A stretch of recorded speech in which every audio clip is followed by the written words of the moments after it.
Hi, I didn't see you there.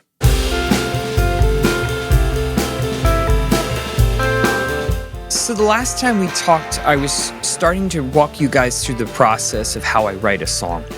We talked about chords and melody, specifically how I come up with voicings and how I come up with a melody built off of those chord voicings. A lot has happened in the past couple weeks, and I'm excited to share that I've moved on to the next part of the process. Lyrics. It usually involves a couple things to get me into the right headspace. The first step is cleaning my studio. I am not a neat person, and I'm working on that. I'm trying to get better. But it involves putting things away, vacuuming, kind of getting rid of clutter, just trying my best to get things that are bothering me out of my workspace. It gets messy really quick when you're a musician. The next thing is getting chores, errands, or seeing to deadlines. Anything that's in the back of my mind worrying me, I try to address and try to get it finished. This week it involved a really long phone conversation with my student loan provider. Fun. Just getting some life stuff out of the way is really important.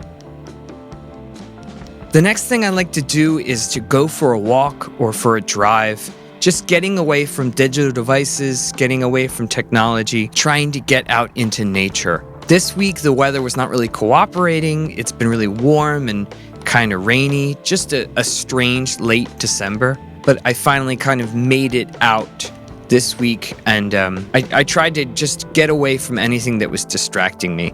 It's kind of important for me to disconnect at this part of the process.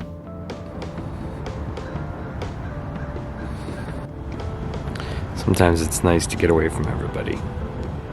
When I get home from my walk or from my drive or just getting out of the house, I try to do a free write in my notebook. I have a ton of these notebooks with deadlines met, bills paid, chores done, and my workspace clean. I can kind of focus on the things that I want to talk about in my music. Once I've done a free write and I have a couple pages and I really feel like I got what was on my mind onto the page, I like to highlight and go through the text and find things that I think that are kind of beautiful, poignant, or poetic. And I try to start building my phrases around these things. It might just be a really beautiful word. It might be a phrase, or it just might be some imagery that I think is kind of special. I think at this point it's really important to get something down. Even if you're not in love with the wording, or just maybe it's not the most clever rhyme, I call this a placeholder, and I try to come back and fix it when I have some better ideas. In this process, I usually just use a notebook and a pen, but I will use the computer for two things. I like to use a thesaurus just to find some more interesting words. If there's something I'm trying to say and I'm being repetitive, a thesaurus can help me kind of out of a bind. And the second one is a website called RHYMEZONE, which is just a rhyming dictionary, which I think is pretty awesome.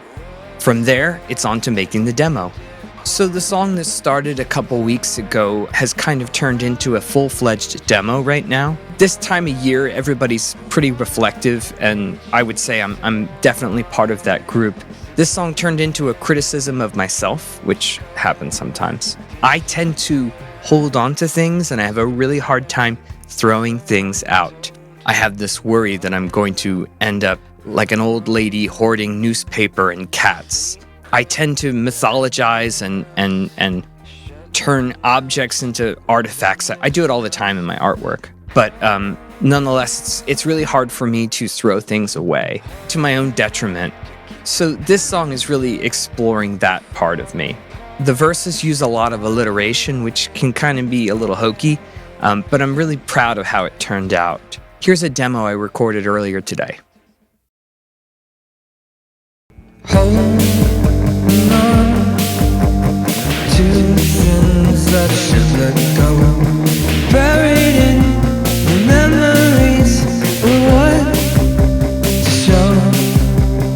Make a wish, things they fall in place. Looking back at what I got, the time I waste, the words of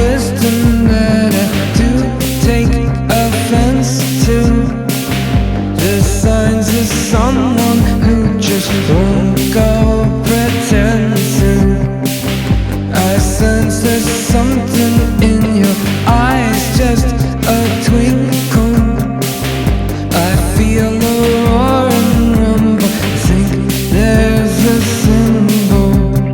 How do I hold to what I learned? Out of my mind, I won't return.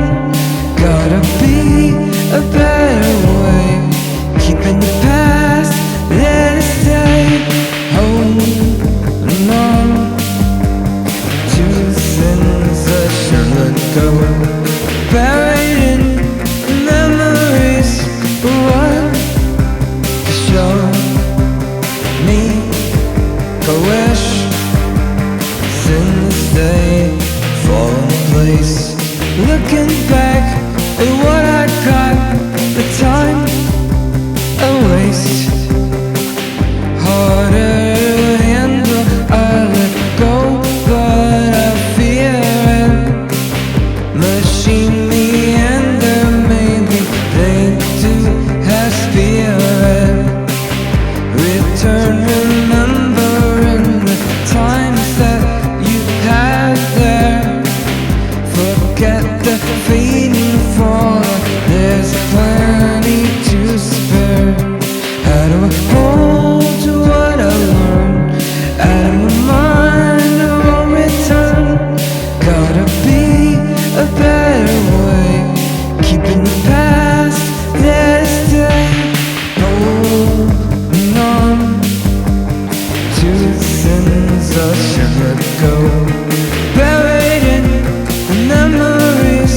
And what to show me a wish, things they fall in place. Looking back at what I got, the time I waste. So I've learned a couple lessons over the years, and I'd like to share a couple of them. If you put words down on the page that you don't believe, you're not going to be able to convincingly sing them. I had this realization when I was listening to a Sufjan Stevens record that is just serenely beautiful. If you were to take his lyrics and put them on the page, you might not think they're so special. But because Sufjan believes them, he can convincingly sing them. That's really important. Don't be so obvious. Art is not about closure or answers. A great piece of art should leave you with more questions. You don't have to hit people over the head with what you're trying to say. Use metaphor, imagery, dance around it. Don't be so specific. Be vague. Pay attention to the rhyme scheme. Using a rhyming dictionary, if you're stuck, can help you fill in a line in a phrase. Don't be afraid to repeat yourself. Some of my favorite artists, filmmakers, poets, writers, songwriters, they return to things all the time. They use certain imagery, certain ideas, certain language, certain harmonies, specific melodies, certain textures. They come back to them again and again and again. That's part of their artistic voice. Your intention should be to try to find and develop your artistic voice. If someone's telling you, hey, you've already written this song, or I think it's a little too similar to your other songs, I wouldn't listen to any advice they're giving you. This is part of finding your artistic voice, finding your sound, finding yourself. Write for yourself. You are the intended audience. Keep a notebook. This part is really important. I have tons and tons and tons of notebooks in my bookcase, filed away. This is part of knowing yourself and becoming a better artist. Lastly, start writing.